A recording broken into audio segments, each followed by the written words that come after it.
What's up, guys? We are going to see what's up with this free Accord and try to get it started. So I'm gonna pop off the valve cover, see what's going on as far as valve adjustment, and most importantly, see what the timing belt looks like.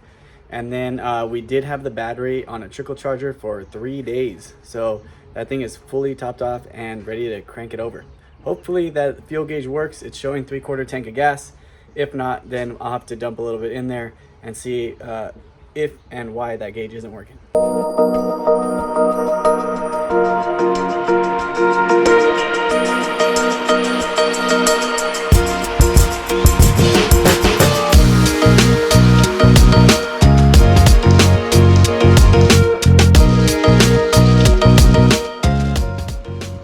Okay, check it out. So this always makes me laugh when I see stuff like this. There's more silicone on this valve cover gasket and all the spark plug seals than I've ever seen before.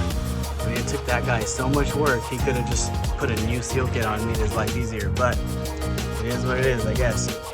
Okay, so the plastic cover down there is swelled up from all the oil leaking for so long. It like bulged out and actually sliced through this belt, and I can't see the timing mark. So right here it says up on the cam, and then there's 2 lines in the back of the cam. One right here, see that? And then one right there. And those are supposed to be dead level with the head. So assuming I got it on top dead center, one will have loose valves, which that one does. Tight exhaust, loose intake, loose exhaust. See, that's tight. So these should be loose back here. So I'm gonna do a quick valve adjustment on this thing. Hondas get very finicky starting and running right when the valves aren't adjusted properly. I'm still winging it on that lower crank being timed properly with this, but I know with the up position being level, I at least have the cam where it needs to be to adjust the valves. The distributor is still puzzling me why it's fully retarded. If anything, single cams like to be advanced. So I might loosen that up and put it in the center. Hopefully they didn't know what they were doing. Worst case, they were making up for a bad timing on the timing belt by doing that. So we shall see.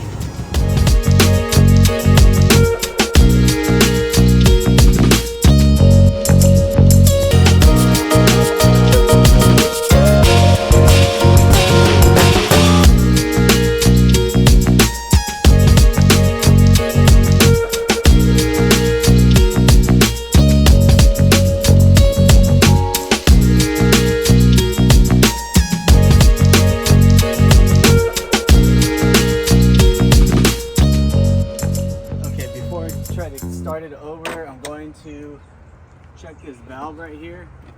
It's got a butterfly that loosens up, and sometimes it'll cause idle issues on these things. So I'm trying to cover all my bases, see what happens.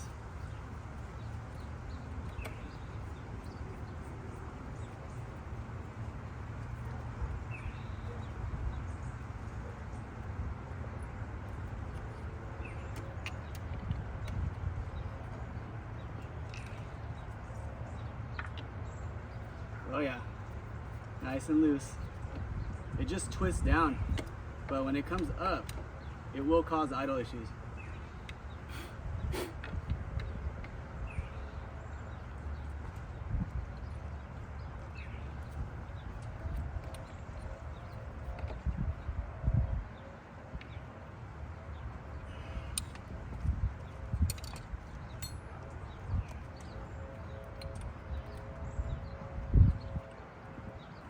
Alright, I cleaned the terminals, checked the oil, charged the battery, adjusted the valves, and we'll try the cranker. I set the distributor towards center on timing. See what happens.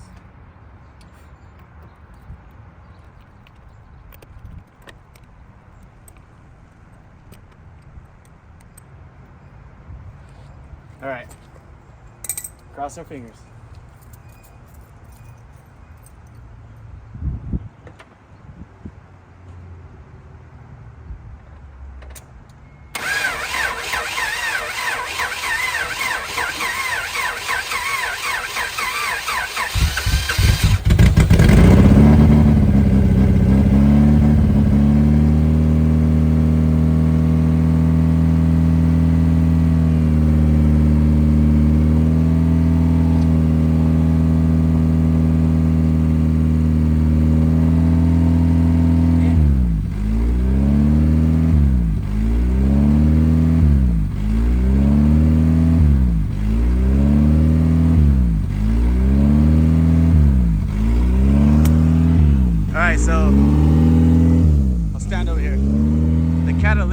was stolen from this already, so that's why it's so loud. But you can see someone was messing with that already. That's why it ain't idling right. Something wrong with that. But it's running. So someone's been in there for sure. We'll have to fix that. See if we can give it some throttle.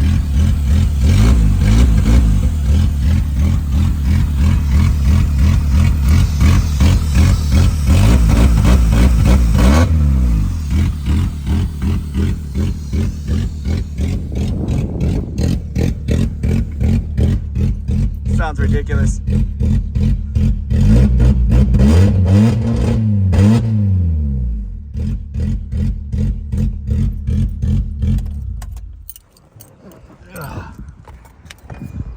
Okay, well, it runs. It's got compression. Definitely need to fix that idle air control valve. The kinked hoses right there for sure.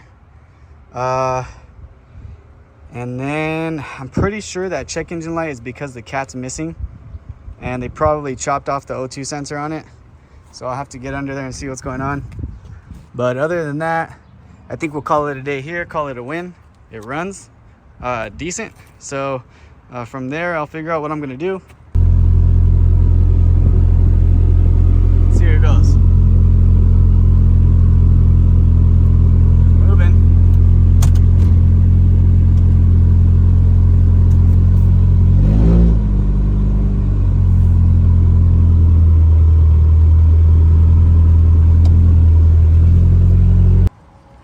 All right, guys, it moves. It goes back, it goes forward, so that's good. I've got 2 alloys in the front with the caps in the trunk, so I'm gonna put that alloy back here, both caps on, so it looks halfway decent when it's parked on the street.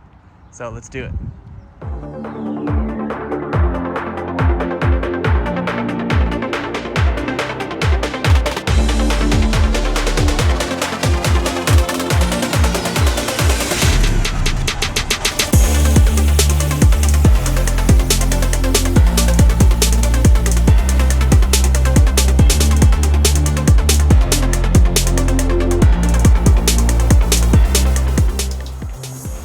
Well, look at that. We have a halfway decent looking car. Not too shabby. I can't wait to see this thing back on the road. It's got a lot of potential for sure. Anyways, thanks for watching, guys. Stay tuned for the next one. Later. All right, so I couldn't leave it alone. I slept on it and I was wondering why the idle was so bad. So I remember that I dropped the PCV valve. So I grabbed it, it was stuck up under the cross member, grabbed it, put it back on, and I cleaned the intake idle temp sensor and fixed that kink that was in the hose on it. So it's idling way better now, but it still takes the gas pedal to be pumped to start. The only time I've ever run into that is when the throttle position sensor isn't set correctly on the throttle body. And these are riveted on, so I'll have to take the throttle body off, take off the rivets, put in bolts, and then set it properly and hope that works. Either way, we have a nice running car. It doesn't like to start up easily, but when it's running smooth like this, I can't complain. Anyways, I kept thinking about it last night and I couldn't continue on with my day without trying to figure out that insane idle. So glad I figured it out.